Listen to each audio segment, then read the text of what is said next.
Isabella. Font. And it's great to be back again this week with more bookish discussion.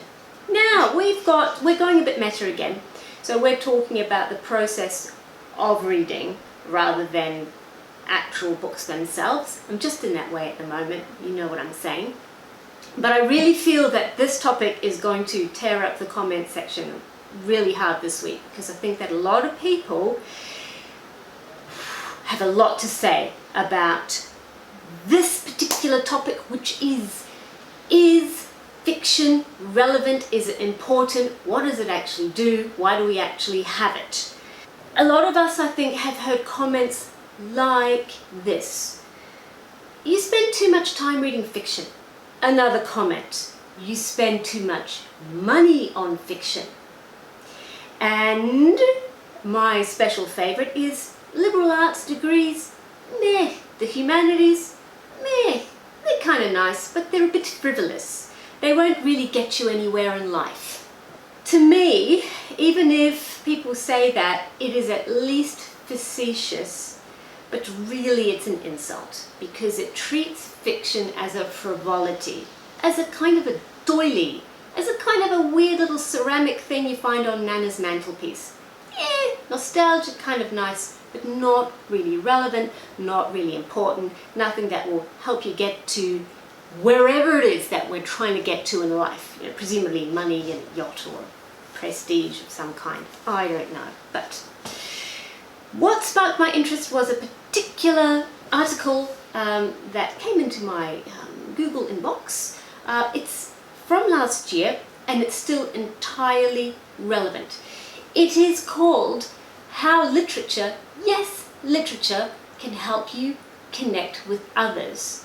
And it really caught my interest, because for a long time I've been thinking, what is it that fiction gives us that is relevant, that is useful? So that the next time I find someone up my face, in my eyeball, saying what I'm doing when I'm reading fiction isn't really important, I have a good comeback. Because I intuit that fiction is important, but it's hard to be able to give concrete facts around that opinion. This article is about a study that talked about empathy.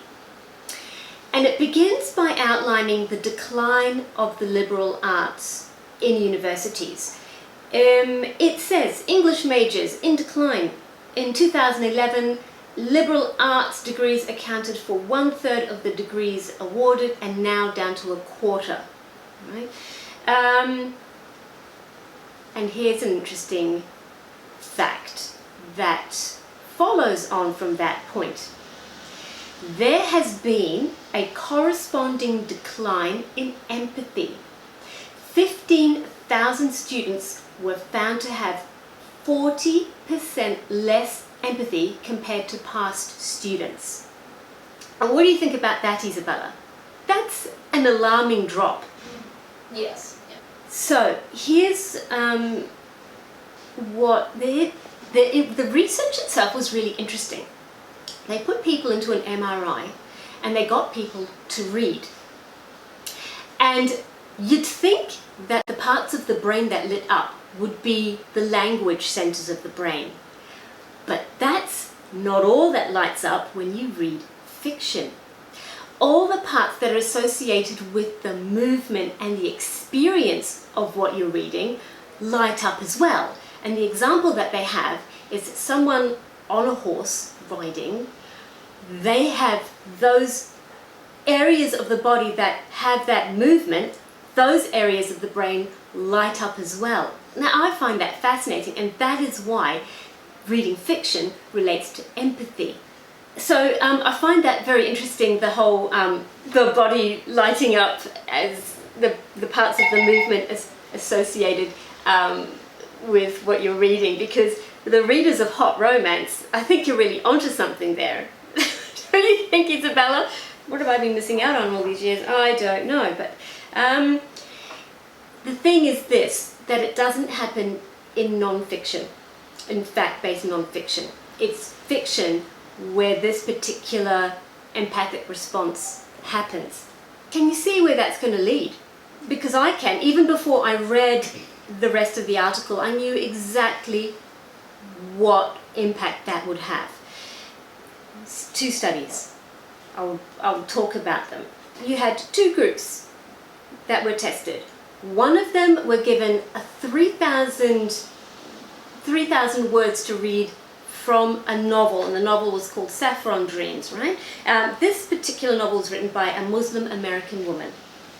So they had not a synopsis, they had an actual part with characters and development and the more complex, the things that happen in a novel, the interactions there. They also had a group that they tested that were only given 500 words, bare bones synopsis. Those two groups were given a series of photos of ambiguous Arab Caucasian faces. Now, some of those faces that they were shown were angry. And you can guess what happened. The people who had not read the novel excerpt, but just the synopsis, tended to associate the angry faces with Arabs, right?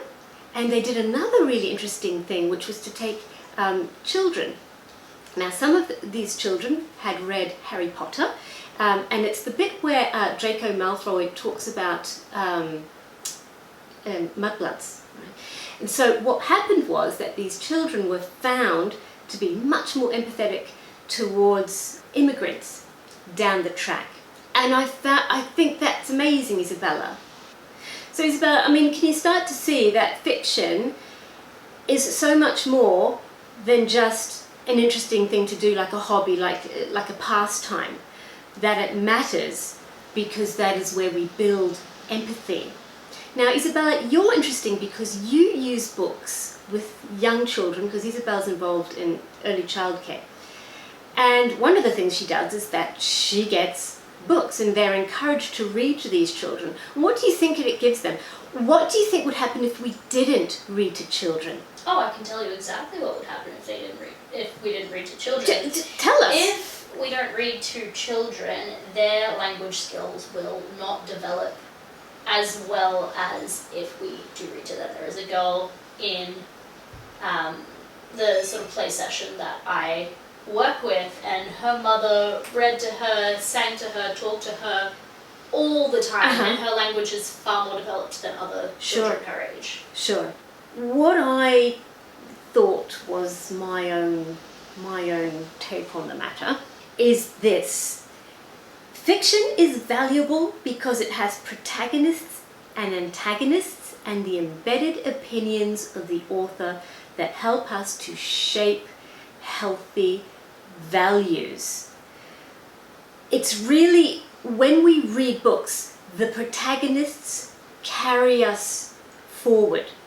The antagonists, we move against what they have to do. And we're reacting with that subtle opinion that's embedded from the author. The very good authors are way in advance of where we are right now as a society. And if I want to know where I would want to tend towards, the opinions that I would want to tend towards, I'll read fiction rather than non-fiction, because they have the cutting edge in reading diversely, reading about emotions that are complicated, reading about responses to the environment. There's a whole array of issues which they explore for us in the safety of a book, and yet they help us towards these areas of greater understanding. So cutting edge fiction is progressive and it's innovative, and it shows us a path that we can tread that towards a better society, towards greater connectivity and understanding. And it does that in advance of other modes of communication and education. So I've got a really good example for you of that progressive, innovative writing that I'm talking about. And it is real life by Brandon Taylor, and this was shortlisted for the Bookers in 2020, and it portrays a young black gay protagonist named Wallace. And what it does particularly well, one of the passages that really caught my interest was his description of how it feels to be discriminated against, because it's really quite subtle. It's at a level that is beyond the surface, really drilling into now if you can be black, you can be educated, you can be seemingly accepted in a circle and yet still feel that sense of otherness, that sense of alienation. What he says is that, I'll quote you, "The most unfair part," thinks Wallace, "is that when you tell white people something is racist, they hold it up to the light and discern if you are telling the truth. They have a vested interest in underestimating racism." So I think that as a society, I understand that we need to get ahead and pay mortgages, and I don't know, I know we need banking industry, and I know that we need to buy things and look after our children. But really, the value system without fiction, without things that have no value, they're not going to pay the bills. They're not a commodity. They're not going to make you rich. But without fiction, do we really want to have that kind of a society? Do we really want to not be able to communicate important issues that make us progress as a society? So I'm really interested in what the readers of fiction, have to say about this. Have you ever encountered that attitude of, what you're doing is just, and it's not important. It's not going to earn you money. It's not going to give you prestige. And so it's a bit of a waste of time. Have you ever had pressure not to buy books because they're expensive things and you should be spending your money on paying off the mortgage? I'm interested in how you cope with that feeling, how you feel that feeling. Does it make you angry? Are you just someone that will accept that? And finally, had my thoughts on why reading fiction is important and valuable. But why is it valuable to you? What keeps you coming back to fiction? Is it just for entertainment, or are you like me, that you understand that the implications of reading fiction run way further, way deeper than just an entertaining yarn? They can open worlds, new attitudes, deeper levels of understanding between us all. So drop a comment, you know what I mean? Have a rant if you want to. You know what I'm saying? It's frustrating as a reader of fiction when people put shade on you for reading something that they think isn't important. Thank you so much for watching. I will see you next time. Of course, we will drop a tag next Sunday. I'm looking forward to those comments come through. See you next time. Bye.